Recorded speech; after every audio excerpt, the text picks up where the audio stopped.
আজকে জুলাই বিপ্লবের মাধ্যমে আমাদের শহীদ আবু সাইদ, শহীদ ওয়াসিম, শহীদ শান্ত, শহীদ আলী রায়হান এবং রিয়া গুপ্তের আত্মত্যাগের মাধ্যমে আজকে আমরা নতুন বাংলাদেশ পেয়েছি। আজকে জুলাইয়ের মাধ্যমে বাংলাদেশের প্রতিটি ক্যাম্পাস গণরুম এবং গ্যাস রুম কালচার মুক্ত হয়েছে এবং আজকে বাংলাদেশের প্রতিটি ক্যাম্পাস র্যাগিং মুক্ত হয়েছে। আমরা সেই কারণে আজকে যে নতুন পরিবেশ পেয়েছি, সেই নতুন পরিবেশ ধরে রাখার দায়িত্ব হচ্ছে আমরা যারা নবীন শিক্ষার্থী আছি আপনাদের। আমরা কি পারবো? ইনশাআল্লাহ, ইনশাআল্লাহ সেই দায়িত্ব আমরা আপনাদের উপর দিয়ে গেলাম। আমরা যদি শহীদ আবু সাইদ যেভাবে তার দুই হাতকে প্রসারিত করে অন্যায়ের বিরুদ্ধে প্রতিবাদ করেছিল, সত্যের পক্ষে ছিল, ইনসাফের পক্ষে ছিল, সেভাবে যদি আমরা সবসময় সত্যের পক্ষে অটল থাকতে পারি, ইনসাফের পক্ষে থাকতে পারি, তাহলে অবশ্যই বিজয় আসবে ইনশাআল্লাহ। কেউ কখনো জালেম হয়ে উঠতে পারবে না। তো আমি আপনাদেরকে অনুরোধ করবো শহীদ আবু সাইদের মতো আমরা যেন আমাদের লড়াই, আমাদের প্রতিবাদ জারি রাখি। আমাদের এই বিপ্লবের যে স্বপ্ন ছিল একটা বৈষম্যহীন ইনসাফ ভিত্তিক বাংলাদেশ বিনির্মাণ করা, আজকে 1 বছর হয়ে গেল।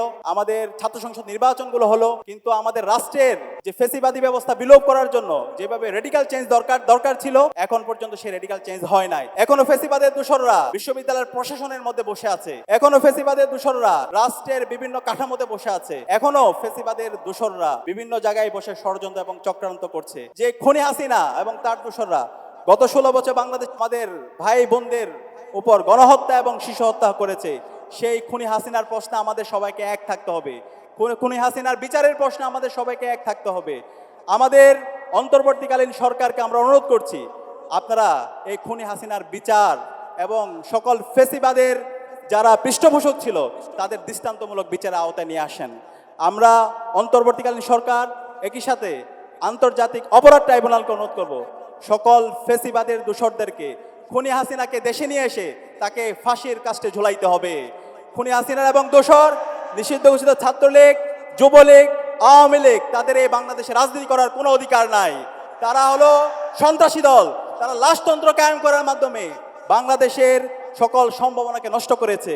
এই বাংলাদেশের হাজার হাজার কোটি টাকা তারা লোপাট করে বাংলাদেশের অর্থনীতিকে ধ্বংস করেছে। আমাদের যে এদেশের যে সংস্কৃতি, আমাদের এই দেশের যে শিক্ষা ব্যবস্থা, সেই শিক্ষা ব্যবস্থাকে ধ্বংস করেছে। আমাদের এই দেশের যেই ঐক্যবদ্ধতা, যে রাজনৈতিক সংস্কৃতি, সেই রাজনৈতিক সংস্কৃতি ধ্বংস করেছে। সুতরাং এই আওয়ামী লীগ, খুনি হাসিনা এবং তার সকল দোসরদেরকে এদেশের মাটিতে বিচারের আওতায় নিয়ে আসতে হবে।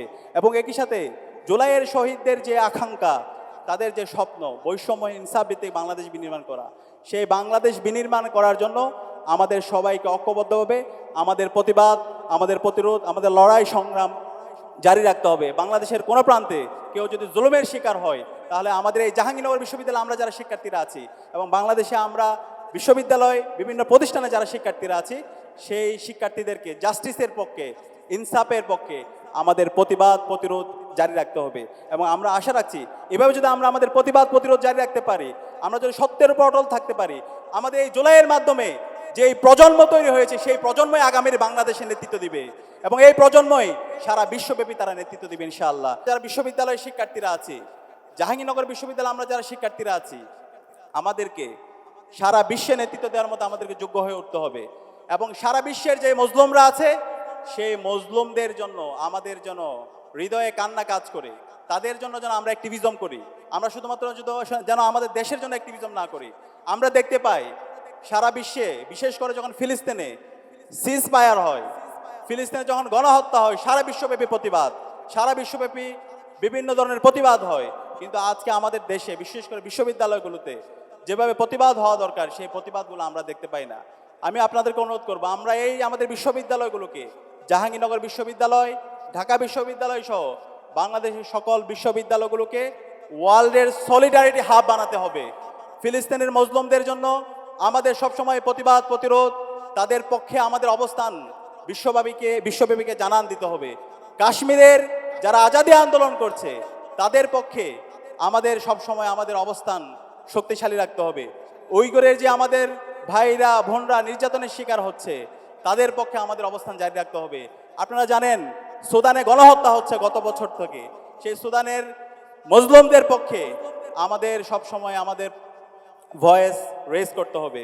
এবং একই সাথে সারা বিশ্বের যেখানে নিপীড়িত হবে, যে মানুষরা মজলুমের শিকার হবে, তাদের পক্ষে আমাদের কথা, আমাদের ভয়েস জারি রাখতে হবে। একই সাথে আমি আপনাদেরকে অনুরোধ করবো, আমরা যারা বিশ্ববিদ্যালয়ের শিক্ষার্থীরা আছি, আমাদের ক্যারিয়ার ডিজাইন এখন থেকে করতে হবে। আমরা প্রথম বর্ষ থেকে যেন আমাদের বর্ষভিত্তিক পরিকল্পনা থাকে এবং একই সাথে আমাদের জীবনের পারপাসটা ঠিক রাখতে হবে। আমাদের জীবনের পারপাসটা যেন এমন না হয় যে আমি হচ্ছে একটা চাকরি করলাম অথবা হচ্ছে আমি একটু সুখে শান্তিতে থাকলাম, একটা হ্যাপি লাইফ লিড করলাম। এই হ্যাপি লাইফ লিড করা জীবনের পারপাস হতে পারে না। আমার জীবনের পারপাস হবে এই অঞ্চলের মানুষের মুক্তির জন্য লড়াই করা, সংগ্রাম করা, যেটা আমাদের শহীদরা করেছে। এই অঞ্চলের মানুষরা এবং সারা বিশ্বের নিপীড়িত মানুষদের মুক্তির জন্য আমাদের লড়াই সংগ্রাম জারি রাখা এবং আমাদেরকে হয়তো হবে এই সমাজের সোর্স অফ বেনিফিটের কারণ, সোর্স অফ গুড ডিডসের কারণ। আমরা এই সমাজে থাকবো না কিন্তু আমাদের এই কাজগুলো থেকে যাবে। আমরা এই ক্যাম্পাসে থাকবো না কিন্তু আমাদের ভালো কাজগুলো থেকে যাবে। সে কারণে আমাদের এই ক্যাম্পাসে আমরা যতদিন থাকবো প্রত্যেকটা সময় যেন আমরা কাজে লাগাই এবং নিজেদেরকে আগামীর জন্য আমরা প্রস্তুত করি এবং আমরা এই সমাজের কল্যাণের কারণ হই। আমরা বিগত ফেস্টিভ্যালে আমরা দেখতে পেয়েছি আমাদের এই ক্যাম্পাসেরই অসংখ্য শিক্ষার্থীরা তারা অনেক ভালো ভালো কেরিয়ার করেছে, তারা বিশ্ববিদ্যালয়ের শিক্ষক হয়েছে, তারা সরকারি আমলা হয়েছে, তারা রাজনীতিবিদ হয়েছে, বড় বড় রাজনৈতিক দলের নেতা হয়েছে, কিন্তু সমাজের কল্যাণের কারণ হতে পারেনি, সমাজের অভিশাপের কারণ হয়েছে। মানুষের উপর নির্মম নির্যাতন নিষ্পেষণ করেছে, আজকে তারা দেশ থেকে পালাইছে, মানুষ তাদেরকে অভিশাপ দিচ্ছে। আমরা কি সেদিন অভিশাপের কারণ হতে চাই? হতে চাই না। আমরা সমাজের কল্যাণের কারণ হতে চাই। পক্ষান্তর আমরা দেখতে পাই অসংখ্য মানুষদেরকে বিচারিক হত্যাকাণ্ডের মাধ্যমে তাদেরকে হত্যা করা হয়েছে। আপনারা জানেন ইসলামী ছাত্র শিবিরের প্রতিষ্ঠাকালীন সভাপতি, যার হাত ধরে ইসলামী ছাত্র শিবির প্রতিষ্ঠা হয়েছে, শহীদ মীর কাশেম আলী, সারাটা জীবন সমাজের জন্য কাজ করে গিয়েছেন, কল্যাণের জন্য কাজ করে গিয়েছেন, সমাজের সোর্স অফ বেনিফিটের কারণ হয়েছেন। বাংলাদেশে আজকের অসংখ্য প্রতিষ্ঠান তার হাত ধরে তৈরি হয়েছে। এই যে ইবনে সিনা, ইসলামী ব্যাংক, এই সবগুলো তাদের হাত ধরে তৈরি হয়েছে। এবং আজকে বাংলাদেশের যেই প্রাইভেট যে প্রতিষ্ঠানগুলো আছে সেই প্রতিষ্ঠানগুলো এক্সপ্লোর করার ক্ষেত্রে ওনার অন্যতম অবদান আছে। মিডিয়া সেক্টরে ওনার গুরুত্বপূর্ণ অবদান আছে এবং সারা বিশ্বব্যাপী তারা নেতৃত্ব দিয়েছে। সেই ধরনের সমাজের কল্যাণময় মানুষ আমাদেরকে হইতে হবে। আমাদের এক একজন মীর কাশেম আলী দরকার, আমাদের মাহমুদুর রহমান আমার দেশ পত্রিকার সম্পাদক, তাদের মধ্যে আমাদের সাহসী সাংবাদিক দরকার এবং আমাদের আজকে এখানে ইলিয়াস মোল্লা স্যার আছে, তাদের মধ্যে আমাদের প্রতিবাদী মানুষ দরকার, যারা সবসময় সত্যের পথে অটল থাকবে, সকল অন্যায়ের বিরুদ্ধে যারা প্রতিবাদ করবে। আমরা যদি সেই ধরনের অন্যায়ের বিরুদ্ধে প্রতিবাদ জারি রাখতে পারি, নিজেদের সততা এবং দক্ষতার মাধ্যমে আগামীর জন্য আমরা যদি নিজেদেরকে প্রস্তুত করতে পারি, তাহলে আমরাই আগামীর বাংলাদেশের নেতৃত্ব দিব। শুধু বাংলাদেশ না, আমরা সারা বিশ্বব্যাপী আমরা নেতৃত্ব দিব ইনশাল্লাহ। এবং একই সাথে আমাদেরকে স্পিরিচুয়ালিটি এবং মডার্নিটির মধ্যে আমাদের সমন্বয় করতে হবে। আমরা দেখতে পাই যারা অনেক বেশি মডার্ন তাদের স্পিরিচুয়ালিটির মধ্যে ঘাটতি থাকে। আধ্যাত্মিকতা ছাড়া আপনি অনেক বেশি আগাইতে পারবেন না, আপনি যেই ধর্মের হোক না কেন। এই আধ্যাত্মিকতা আপনার মনের মধ্যে মেন্টাল স্যাটিসফ্যাকশন দিবে, প্রশান্তি পাবেন। সে কারণে আমি আপনাদেরকে বলবো, যারা আমরা মুসলমানরা আছি, আমাদের আল্লাহর সাথে সম্পর্কের জায়গাটা যেন সবচেয়ে শক্তিশালী হয়। আমরা দিনে 5 ওয়াক্ত নামাজ এবং আমাদের কোরআন এবং হাদিসের জন্য অধ্যয়নটা আমাদের রেগুলার থাকে। আপনি যখন সকালে ফজরের নামাজ দিয়ে আপনার দিনটা শুরু করবেন এবং একটু কোরআন অধ্যয়ন করবেন এবং হাদিস অধ্যয়ন করবেন, দেখবেন যে আপনার দিনটা অনেক প্রশান্তিময় হয়ে উঠবে।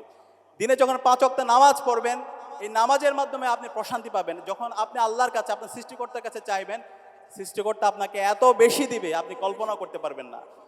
আমরা অন্য ধর্মাবলম্বী যারা আছে, আমাদের অন্যান্য ধর্মের যে প্র্যাকটিস, যে ভ্যালুস, যে নর্মসগুলো আছে, যে প্র্যাকটিসগুলো আছে, সেগুলো যেন আমরা চর্চা করি। সেই চর্চা দেখবেন যে আপনাকে অনেক প্রশান্তি দিবে, আপনাকে অনেক উঁচুতে নিয়ে যাবে। তো আমি অনুরোধ করবো আপনাদেরকে এই আধ্যাত্মিক জায়গায় এবং ভালো সার্কেলের জায়গায় আমরা যেন নিজেদেরকে নজর দিই। একই সাথে সমসাময়িক যে জ্ঞান, রাজনীতি, অর্থনীতি, সমাজনীতি, সারা বিশ্ব সম্পর্কে জানার জন্য আপনাকে প্রচুর পাঠচক্র করতে হবে। বিশ্ববিদ্যালয় এই জায়গায় হচ্ছে জ্ঞান উৎপাদনের জায়গা, নিজেদের মধ্যে জ্ঞান চর্চার জায়গা, জ্ঞানের প্রতি আগ্রহ তৈরি করে দেওয়ার জায়গা। তো সেই জন্য আপনার ভালো সার্কেল দরকার, ভালো কিছু মেন্টর দরকার। এবং আমি মনে করি বাংলা ইসলামী ছাত্র শিবির একটা ওয়ান্ডারফুল অর্গানাইজেশন, সেই মেন্টর আপনাকে উপহার দেওয়ার জন্য, আপনি এই দুনিয়ার বুকে একজন ভালো মানুষ হওয়ার জন্য এবং নিজের ক্যারিয়ার ডেভেলপমেন্ট করার জন্য, নিজেকে প্রস্তুত করার জন্য আপনার এই মেন্টর আপনাকে গাইড করবে, আপনাকে সার্বিকভাবে আপনাকে পাশে থাকবে। এবং সেটার জন্য আজকে আপনাদেরকে যে উপহার দেওয়া হয়েছে, সেই উপহারের মধ্যে একটা রিপোর্ট বইও আছে। আমি আপনাদেরকে অনুরোধ করব সেই রিপোর্ট আপনারা রাখবেন। এই রিপোর্টটা যদি রাখেন, আপনার আর্থিক এবং আধ্যাত্মিক উন্নয়ন দুইটার মধ্যে সমন্বয় হবে, আপনার ইনফ্লুয়েন্সিয়াল ক্যারিয়ারও হবে, একই সাথে আপনার ইনফ্লুয়েন্সিয়াল ক্যারেক্টারও হবে। দুইটার যখন আপনার সমন্বয় হবে, পৃথিবীতে আর কেউ নাই যে আপনাকে ধমায় রাখতে পারবে। তা আমি আপনাদেরকে অনুরোধ করব, আমাদের এই রিপোর্ট বই, ইসলামী ছাত্র শিবিরের যে রিপোর্ট বই আছে, সেই রিপোর্ট বইটা রাখবেন এবং নিজেকে আগামীর জন্য, আগামীর বাংলাদেশের জন্য প্রস্তুত করার জন্য আমাদের যে সমৃদ্ধ যে লিটারেচার আছে, সেই লিটারেচারগুলো আপনারা অধ্যয়ন করবেন এবং এই অধ্যয়নের মাধ্যমে আপনার মধ্যে একটা হলিস্টিক নলেজ তৈরি হবে, যে নলেজের মাধ্যমে আপনি বর্তমান সময়ের এবং সমসাময়িক সময়ের সব বিষয় সম্পর্কে আপনি সম্যক আপনার ধারণা তৈরি হবে। একই সাথে আমি আপনাদেরকে অনুরোধ করব, আমাদের এই যে প্রথম বর্ষ, এটা লাইফের সবচেয়ে গোল্ডেন টাইম। আমরা অনেক ক্ষেত্রে মনে করি প্রথম বর্ষে আমরা একটু হেলাই দোলাই কাটিয়ে দেবো, সেকেন্ড ইয়ার থার্ড ইয়ারে গিয়ে তারপর আমরা একটু সিরিয়াস হব। সেকেন্ড ইয়ার থার্ড ইয়ারে গিয়ে যদি আপনি সিরিয়াস হন, আর সিরিয়াস হওয়া উঠবেন, আপনার অনার্স শেষ হয়ে যাবে, আপনার মাস্টার শেষ হয়ে যাবে, এক পর্যায়ে আপনার মধ্যে ফ্রাস্ট্রেশন কাজ করবে। আজকে আপনারা এখানে যারা ভর্তি হয়েছেন, আপনারা সবাই মেধাবী শিক্ষার্থী, মেধার স্বাক্ষর রেখে আপনারা এখানে ভর্তি হয়েছেন। আপনাকে নিয়ে আপনার আব্বা আম্মা শুধু স্বপ্ন দেখে না, আপনার আত্মীয় স্বজন শুধু আপনাকে নিয়ে স্বপ্ন দেখে না, আপনার পুরো জেলা আপনাকে নিয়ে স্বপ্ন দেখে। তো এই স্বপ্নগুলো যদি বাস্তবায়ন করতে চান, তাহলে প্রথম বর্ষ থেকেই আপনাদেরকে সিরিয়াসলি পড়াশোনা করতে হবে, আপনাদের পড়াশোনার মধ্যে কনসিস্টেন্সি থাকতে হবে। সেই কারণে আমি আপনাদেরকে অনুরোধ করবো, আপনাদের বর্ষভিত্তিক যেন পরিকল্পনা থাকে। প্রথম বর্ষে আপনি যেই ডিপার্টমেন্টে আছেন সেই ডিপার্টমেন্টে যেন আপনার একটা ভালো রেজাল্ট থাকে, এক্সিলেন্ট যেন একটা রেজাল্ট থাকে। আপনার যে ডিপার্টমেন্টে পড়াশোনা করেন সেই ডিপার্টমেন্ট সম্পর্কে যেন আপনার ভালো একটা নলেজ থাকে, ক্লিয়ার একটা আন্ডারস্ট্যান্ডিং থাকে, সেই জায়গায় আমি আপনাদেরকে অনুরোধ করব। একই সাথে আপনার ভালো রেজাল্টের পাশাপাশি বিভিন্ন কোকারিকুলাম অ্যাক্টিভিটির সাথে এঙ্গেজ হওয়া। আপনাদের জাহাঙ্গীরনগর বিশ্ববিদ্যালয়ে অনেকগুলো সামাজিক সংগঠন আছে, সেই সংগঠনগুলোর সাথে আপনি এঙ্গেজ হতে পারেন। যখন আপনি এঙ্গেজ হবেন, তখন আপনার স্কিলগত জায়গায় রেগুলার ডেভেলপমেন্ট হবে। আপনি জানবেন কিভাবে কাজ করতে হয়, কিভাবে একসাথে কাজ করতে হয়, কিভাবে বৈচিত্র্যের মধ্যে কাজ করতে হয়। দ্বিতীয় বর্ষে গিয়ে সবচেয়ে ভালো হয় আপনার এই একাডেমিক এক্সেলেন্সি, একই সাথে হচ্ছে আপনার কোকারিকুলাম অ্যাক্টিভিটিসের পাশাপাশি যদি আপনি একটা এক্সট্রা ল্যাঙ্গুয়েজ শিখতে পারেন। বর্তমান বিশ্বে যে যত বেশি ল্যাঙ্গুয়েজ জানে তার তত বেশি দাম। তো এই যে এক্সট্রা ল্যাঙ্গুয়েজ, সেটা অনেকগুলো ইনস্টিটিউট আছে, সেই ইনস্টিটিউট থেকে আপনি চায়না শিখতে পারেন, আপনি ফ্রেঞ্চ শিখতে পারেন, জাপানি শিখতে পারেন, ইংলিশ শিখতে পারেন, অ্যারাবিক শিখতে পারেন। যেই ভাষা শিখেন না কেন, একটা ভাষা যদি জানেন, একই সাথে যদি আপনার এই এক্সেলেন্সি থাকে, তাহলে দেখবেন যে আপনার ক্যারিয়ার নিয়ে, আপনার চাকরি বাকরি নিয়ে আপনাকে আর ভাবতে হবে না, আপনাকে চাকরি দেওয়ার জন্য সবাই ঘুরবে। থার্ড ইয়ারে গিয়ে যদি আপনি আপনার এই রেজাল্টের পাশাপাশি আপনার একটা এক্সট্রা ল্যাঙ্গুয়েজ জানার পাশাপাশি আপনি যদি আইএলস এর প্রস্তুতি নিতে পারেন অথবা জিআরইর প্রস্তুতি নিলেন, সেটা আপনি দেশের বাইরে যান আর না যান, কিন্তু এই প্রস্তুতিটা যদি আপনি নিয়ে রাখেন, তাহলে দেখবেন যে আপনার কনফিডেন্সটা অনেক উপরে চলে যাবে এবং আপনি সামগ্রিকভাবে আপনি আগামীর জন্য প্রস্তুতি হতে পারবেন। এর পাশাপাশি ফোর্থ ইয়ার মাস্টার আমাদের যাদের বিসিএস কেন্দ্রিক টার্গেট, আমরা অনেকে এখান থেকে ক্যাডার হব, সেই বিসিএস কেন্দ্রিক যদি আপনি প্রস্তুতি নিতে পারেন, তাহলে দেখবেন যে হচ্ছে আপনার অনার্স লাইফ শেষ। একই সাথে বাংলাদেশের যত কম্পিটিটিভ এক্সাম আছে সকল এক্সামের জন্য আপনি প্রস্তুত। একই সাথে আপনি যদি দেশের বাইরেও যেতে চান, সেই বাইরে যাওয়ার জন্য যত স্কিল দরকার সেই স্কিলের জন্য আপনি প্রস্তুত। তাহলে একজন শিক্ষার্থী যদি প্রথম বর্ষ থেকে এইভাবে যদি সে নিজেকে প্রস্তুত করে, তার যে ডিপার্টমেন্ট সেই ডিপার্টমেন্টে তার এক্সেলেন্সি আছে অথবা ডিপার্টমেন্ট সম্পর্কে তার ভালো ধারণা আছে, একই সাথে সে কোকারিকুলাম অ্যাক্টিভিটির সাথে এঙ্গেজ আছে, তার একটা ভালো সার্কেল আছে, তার একটা হলিস্টিক নলেজের সমন্বয় আছে, সে বিভিন্ন ধরনের পাঠচক্র আলোচনা চক্রের সাথে সে এঙ্গেজ থাকে, সে এক্সট্রা ল্যাঙ্গুয়েজ জানে, সে আইএলসের জন্য সে তার প্রস্তুতি আছে, জিআরইর জন্য তার প্রস্তুতি আছে, একই সাথে সে 2 বছর ধরে বিসিএস এর অথবা অন্য কম্পিটিটিভ এক্সামের জন্য যদি সে প্রস্তুতি নেয়, তাহলে আপনি আমাকে বলেন বাংলাদেশে এমন কোনো জায়গা আছে যে তাকে চাকরি দিবে না? তাকে চাকরি দেওয়ার জন্য সবাই ঘুরবে। তো ওই ধরনের কম্পিটিটিভ ম্যান পাওয়ার তৈরি করাই হচ্ছে আমাদের বিশ্ববিদ্যালয়ের কাজ। তো আমি বিশ্বাস করি আমরা আমাদেরকে প্রথম বর্ষ থেকে এভাবে তৈরি করব এবং এই তৈরি হওয়ার মাধ্যমে আমরা শুধু বাংলাদেশ না, আমরা সারা বিশ্বব্যাপী নেতৃত্ব দিব। আমরা অক্সফোর্ডের, ক্যামব্রিজ, হার্ভার্ড, এমআইটি ওই বিশ্ববিদ্যালয়ের শিক্ষার্থীরা যেভাবে সারা বিশ্বব্যাপী নেতৃত্ব দিবে, আমাদের এই জাহাঙ্গীরনগর বিশ্ববিদ্যালয়ের শিক্ষার্থীরা তার চাইতে ভালোভাবে সারা বিশ্বব্যাপী নেতৃত্ব দিবে। সেই নেতৃত্ব দেওয়ার জন্য আমাদেরকে আমাদের জ্ঞানগত জায়গায় উৎকর্ষতা দরকার, আমাদের পরিশ্রমী হইতে হবে, আমাদের সঠিক সময়ে সঠিক সিদ্ধান্ত নিতে হবে এবং আমাদের সময় নিবর্তিত থাকতে হবে। তা আমি বিশ্বাস করি সেই যাত্রায় আপনারা এখন থেকে শুরু করবেন, এখন থেকে আপনাদের সেই পরিকল্পিত সময় দানের মাধ্যমে আপনারা আগামীর বাংলাদেশের জন্য প্রস্তুতি নেবেন। এবং সর্বশেষ যে বিষয়টি বলবো, আমরা এই জুলাই বিপ্লবে প্রত্যেকে এখানে যারা আছে আমরা রাস্তায় নেমেছিলাম, আমরা জাস্টিসের পক্ষে কথা বলেছি, সকল জুলুমের বিরুদ্ধে কথা বলেছি এবং আমরা ইনসাফের পক্ষে কথা বলেছি। আমাদের শহীদরা এই বিপ্লবে আমাদেরকে রাস্তা দেখিয়েছে, তাদের আত্মত্যাগের মাধ্যমে আজকে আমরা ফ্যাসিবাদ মুক্ত বাংলাদেশ পেয়েছি। আজকের নবীন শিক্ষার্থীদেরকে আমি প্রথমে কংগ্রাচুলেট করছি। আপনারা বাংলাদেশের অন্যতম শ্রেষ্ঠ বিদ্যাপীঠ জাহাঙ্গীরনগর বিশ্ববিদ্যালয়ে ভর্তি হয়ে আপনাদের মেধার স্বাক্ষর রেখেছেন। আপনারা আগামীর বাংলাদেশের নেতৃত্ব দিবেন ইনশাআল্লাহ। আমি আশা করব প্রথম বর্ষ থেকেই আপনাদের নীতি নৈতিকতার সাথে এবং সময়ানুবর্তিতার সাথে আপনারা আপনাদেরকে প্রস্তুত করবেন এবং আপনাদের যেই যেই লক্ষ্য সেই লক্ষ্যের আলোকে নিজেদেরকে প্রস্তুত করবেন এবং আপনাদের মাধ্যমেই আগামীর বাংলাদেশের যে পরিবর্তনের আমরা স্বপ্ন দেখি সেই পরিবর্তন সাধিত হবে ইনশাআল্লাহ। আজকের আমার আলোচনার শুরুতেই আমি আপনাদেরকে স্মরণ করে দিতে চাই বিগত ফেসিবাদী আমল কেমন ছিল। এই যে ক্যাম্পাসে আজকে আমরা নবীনবরণ করছি, এই ক্যাম্পাসের সবচেয়ে বেশি জুলুমের শিকার ছিল বাংলা ইসলামী ছাত্র শিবির। ইসলামী ছাত্র শিবিরের উপর ইতিহাসের সবচেয়ে বর্বরচিত নির্যাতন নিষ্পেষণ করা হয়েছে। খুনি হাসিনা এবং তার দূষররা যখন এই দেশে ক্ষমতায় আসে, এরপরে বাংলাদেশের প্রতিটি ক্যাম্পাসগুলোকে এক একটা কনসেন্ট্রেশন ক্যাম্প বানিয়েছিল। শিক্ষার্থীদের উপর গণরম গ্যাসরুম কালচার, র্যাগিং কালচারের মাধ্যমে তাদের সকল মানবাধিকারকে হরণ করেছিল। আমাদের রাজশাহী বিশ্ববিদ্যালয়ে ইসলামী ছাত্র শিবিরের সেক্রেটারি নোমানী ভাইকে দিনে দুপুরে কুপিয়ে হত্যা করা হয়েছিল। চট্টগ্রাম বিশ্ববিদ্যালয়ে মুজাহিদ ভাইকে, মাসুম ভাইকে, সাকিব ভাইকে দিনে দুপুরে কুপিয়ে হত্যা করেছে এবং আমাদের ইসলামী বিশ্ববিদ্যালয়ের ওয়ালিউল্লাহ আল মুকাদ্দিসকে গুম করে নিয়েছে। এখন পর্যন্ত আমরা জানি না তারা কোথায় আছে।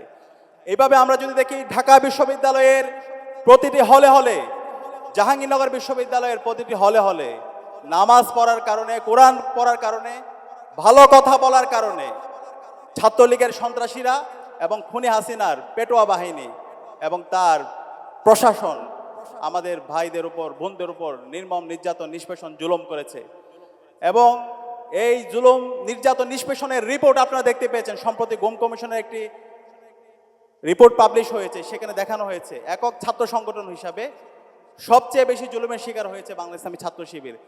31% গুমের শিকার বাংলা ইসলামী ছাত্র শিবিরের জনশক্তিরা। এইভাবে আমরা প্রতিটি ক্যাম্পাসে ক্যাম্পাসে শিক্ষার্থীদের উপর নির্যাতন, নিষ্পেষণ, নিপীড়নের গল্পগুলো আমরা দেখেছি, র্যাগিংয়ের গল্পগুলো আমরা দেখেছি। হাজারো শিক্ষার্থীদের তাদের ক্যারিয়ারকে ধ্বংস করে দেওয়া হয়েছে শুধু পরিচয়ের কারণে। অনার্স এবং মাস্টার্সে প্রথম হওয়ার কারণে, হওয়ার পরও তাদেরকে বিশ্ববিদ্যালয়ের শিক্ষক হিসাবে নেওয়া হয় নাই। তাদেরকে নির্মম নির্যাতন করা হয়েছে, তাদেরকে তাদের ছাত্রত্ব জীবন শেষ করতে দেওয়া হয় নাই।